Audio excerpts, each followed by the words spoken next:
Now while talking economics for class 10th। अब आपने कहा क्लास 10th के लिए इकोनॉमिक्स में हमें क्या क्या पढ़ना है और कौन कौन सी चीज़ें हमें ऑन टिप करनी है। आप लोगों की पहली रिक्वेस्ट साइट रहेगी क्लास 10th की इकोनॉमिक्स को कवर करना है। आपके तो क्लास 10th में इकोनॉमिक्स में हमारे साथ 5 चैप्टर्स, इन पांचों चैप्टर्स को स्टेप बाय स्टेप करना है and this class will cover the basic norms that is required for every student. आपने कहा this been start with development. पहला कॉन्सेप्ट डेवलपमेंट है क्या? It vary person to person. हर आदमी के लिए डेवलपमेंट वेरी करती है। आपने कहा सर एक रिक्शा पुलर के लिए डेवलपमेंट का मीनिंग कुछ हो रहा है और एक बिजनेसमैन के लिए डेवलपमेंट का मीनिंग अलग है। Same with a kid those going to school for studies, development का सिनेरियो उनके लिए अलग है। Where is a housewife who runs real family, उसके लिए डेवलपमेंट का मीनिंग अलग है। आप बोलते हो डेवलपमेंट और ग्रोथ का डिफरेंस पहले क्लियर करना आप लोगों को। This is something very important. जब आप डेवलपमेंट की बात करते हो आपको सस्टेनेबिलिटी ऑफ डेवलपमेंट पता होना चाहिए, आपको पता होना चाहिए डेवलपमेंट और ग्रोथ में डिफरेंस क्या होता है, आपको पता होना चाहिए बेसिक एमिनिटीज की इंपॉर्टेंस क्या है, such as education, health issues, इनको साथ लेके चलना है। इस पे क्वेश्चन आएगा ही आएगा। आपने कहा सर एसडीआई का कॉन्सेप्ट, ह्यूमन डेवलपमेंट इंडेक्स, ये क्वेश्चन बनता है हमारे पेपर के अंदर जो हमें ऑन टिप होना चाहिए। This all comes from development. तो आप बात करते हो इकोनॉमिक्स के उस सिनेरियो की जो सबसे इंपॉर्टेंट है हम सब के लिए कि हम डेवलपमेंट को समझेंगे। डेवलपमेंट वेरी करता है। अब डेवलपमेंट की डेफिनेशन, डेवलपमेंट में सस्टेन डेवलपमेंट क्या है उसका concept, how development rule for a country, जिसमें आप कहते हो per capita income, what does mean per capita income, how it going to help your GDP. किसी देश की GDP gross domestic product development का पार्ट है या नहीं है? क्या किसी कंट्री की जीडीपी उस कंट्री की डेवलपमेंट को डिफाइन करती है? अगर हम इतना सा कंपैरिजन करेंगे तो स्विट्जरलैंड और इंडिया की जीडीपी में बहुत बड़ा डिफरेंस मिल जाएगा। इसका मतलब क्या हम कुछ खाते ही नहीं और क्या सोना खाते हैं? नहीं, वो खाना ही खाते हैं। लेकिन यहाँ पे आपको देखना होगा कि पर कैपिटा इनकम कैसे निकलती है। That is the national income divide by the population. As we know that India is the highest populated country in the world.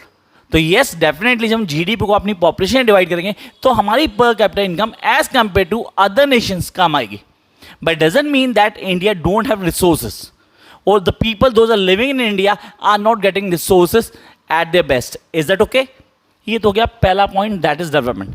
ये एक शॉर्ट वीडियो जिसके अंदर मैं खाली कॉन्सेप्ट को क्लियर कर रहा हूँ। Guys need not to worry, मैं हर चैप्टर की अलग वीडियो दूंगा जिसको आप पूरा क्लियर करेंगे। उसके लिए चैनल को सब्सक्राइब कर लेना ताकि आप वीडियोज़ को एक्सेस कर पाओ। Second, sectors of Indian economy. What does mean by the sectors of Indian economy, इसको क्लियर करना। आप बोल तो 3 सेक्टर्स हैं हमारे इकोनॉमी के। Primary sector that is agriculture sector, secondary sector जिसको हम मैन्युफैक्चरिंग या कंस्ट्रक्टिव सेक्टर कहते हैं। हमेशा याद रखना किसी भी इकोनॉमी की बैकबोन हमेशा सेकेंडरी सेक्टर होता है। Then we have the service sector जिसको आप बोलते हो टर्शरी सेक्टर। सर ये वो सेक्टर है जो इंडिया में फ्रॉम लास्ट 2 डिकेड्स एक बूम की तरह आया है और जिसने पूरी की पूरी इंडस्ट्री को बदल कर दिया। आपने बोला ये वो सर्विस सेक्टर है जो ट्रांसपोर्टेशन, फाइनेंस, बैंकिंग, हर चीज़ को आपको प्रोवाइड करता है। आपने कहा हम इकोनॉमी के अंदर बेसिक कॉन्सेप्ट को क्लियर करते हैं कि किस तरह लोगों को काम मिलता है।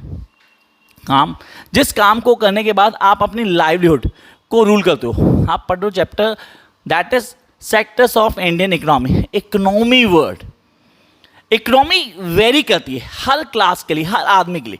आपने कहा मेरी इकोनॉमी डेफिनेटली आपकी इकोनॉमी से अलग होगी। Same as the first chapter मेरी डेवलपमेंट का कॉन्सेप्ट आपके डेवलपमेंट कॉन्सेप्ट से अलग होगा। तो यहाँ पे तीनों सेक्टर्स का रोल, क्या रोल चल रहा है हमारी इकोनॉमी में, कैसे बूम करता है and how it going to help you. आप बोलते हो सर एग्रीकल्चर सेक्टर, इंडिया आज भी 59% एग्रीकल्चर सेक्टर पे डिपेंड करता है। सर किसके लिए? एम्प्लॉयमेंट के लिए, हमारी जीडीपी के लिए नहीं। हमारा एम्प्लॉयमेंट आज भी 59% हमें कहाँ से आता है? एग्रीकल्चर, जिसकी वजह से इंडिया को एक एग्रीकल्चर इकोनॉमी कहते हैं। सेकेंडली सर टर्शरी सेक्टर ने बहुत बड़ा रोल प्ले किया, वही बहुत बूम करके आया। जो कभी 4-5% हुआ करता था आज ऑलमोस्ट 30% के आसपास है। तो ये हमें क्लियर करना होगा। Jump to the next segment that's money and credit. What does mean money? Anything that does the work of money is money. पैसा, पैसे की फॉर्म, उसके कॉन्सेप्ट को क्लियर करना है। जब मनी की बात करते हो तो आप बार्टर सिस्टम की बात करोगे definitely. You can not define कि यार बार्टर सिस्टम के बिना मैं मनी को समझ लूँगा। बार्टर सिस्टम वो सिस्टम था डबल कॉन्सिडेंस ऑफ वांट को डिफाइन करता था, जहाँ आपको कुछ चाहिए था उसके बदले दूसरा आदमी कुछ देता था, आप उसको रिटर्न में वो चीज़ देते थे। Settle out. बट ये डबल कॉन्सिडेंस वांट ने प्रॉब्लम क्रिएट की और मनी की इन्वेंशन हुई। मनी जो हर आदमी को चाहिए, जो स्टोर ऑफ वैल्यू करती है, जो मेजर वैल्यू करती है, जो आपको डिफाइन करती है डेफर्ड पेमेंट के लिए मनी। मनी एक ऐसी ट्रांजैक्शन जिसको हर कोई लेना चाहता है और उसके बाद चीज़ों को फॉलो कर देता है। This is something very very important for you guys. And then we have the credit. Money and credit दोनों चीज़ें साथ चलती हैं। क्रेडिट क्रिएशन, वर्ड याद है ना, क्रेडिट क्रिएशन। आप बोलते हो money deposits, the money that will deposit in banks is money deposit. Credit creation जो मार्केट में पैसा फ्लो कर रहा है। अब पैसा दो तरह का होता है, एक जो आपकी जेब में पड़ा है, एक जो मार्केट में सर्कुलेट हो रहा है। हमेशा याद रखना, पैसा जो आपके घर पे पड़ा हुआ है दैट्स वेस्ट, वो यूज नहीं हो रहा। जब तक वो पैसा चलेगा नहीं मार्केट में, वो अपनी वैल्यू को क्रिएट नहीं करेगा। तो ये चैप्टर सबसे इंपॉर्टेंट है अगर आप बात करते हो इस पूरे पेपर की, economy. Jump to the next sector that is globalisation of Indian economy. What does mean globalisation? Globalisation क्या होता है?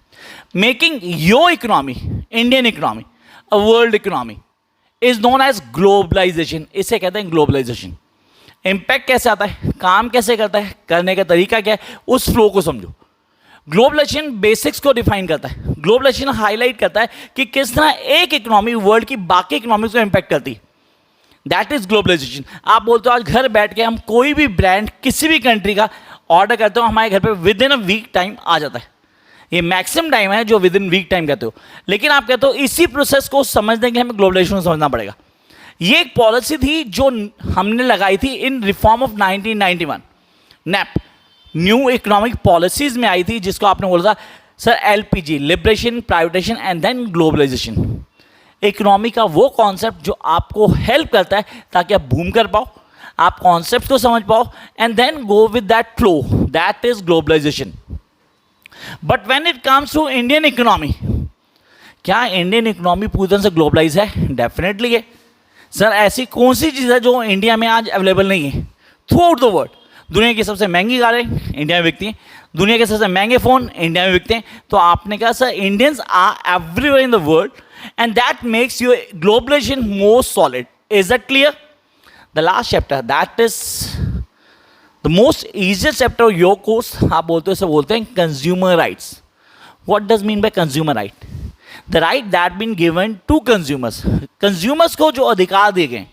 आप बोलते हो कंज्यूमर बाजार में जाता है, कोई चीज़ लेके आता है, तो अगर वो चीज़ को ठीक नहीं मिली, अगर डिफेक्टिव है सर, उसमें कोई चीज़ डैमेज है तो उस पर काम कैसे करेगा? उसके कॉन्सेप्ट क्या होंगे? किनको लेके चलेगा? कंज्यूमर प्रोटेक्शन एक्ट 1986 सबसे इंपॉर्टेंट जो आपके दिमाग में होना चाहिए। इसके प्रोविजन आना चाहिए आपको। कंज्यूमर ड्यूटीज एंड रिस्पॉन्सिबिलिटीज, ये आपको आना चाहिए। सर कंज्यूमर फोरम क्या होता है? उसका कॉन्सेप्ट आपको लेना चाहिए। आपको पता होना चाहिए कि अगर कोई इश्यू होता है तो हम कहाँ पे जाएंगे, कहाँ से बात करेंगे। 20 लाख तक डिस्ट्रिक्ट कोर्ट, सर आपने कहा 1 करोड़ तक हमारे पास क्या स्टेट, और उससे ऊपर नेशनल में हम जाएंगे। आपने कहा सर ये 3 टायर सिस्टम होता है जिसे डिस्ट्रिक्ट, स्टेट और सेंटर में डिवाइड करते हैं। Yes, the important questions for economy. For that you guys need to follow my insta ID, क्योंकि वहाँ पर मैं क्वेश्चन डालूंगा हर चैप्टर के important questions for economy. So do follow my insta ID @classy Rahul, नीचे डिस्क्रिप्शन में आ जाएगा। आपको फॉलो कर लेनी है, क्योंकि वहाँ पे सारे important questions for economy, specifically अभी इकोनॉमी की बात कर रहा हूँ, क्योंकि अभी बाकी सब्जेक्ट्स की वीडियो नहीं डाली गई हैं। जैसे वो वीडियोस आएंगी आपको मैं बोलूँगा, आप उस चैनल को फॉलो करेंगे, वहाँ से आपके कॉन्सेप्ट क्लियर हो जाएंगे। Till then keep watching, bye guys.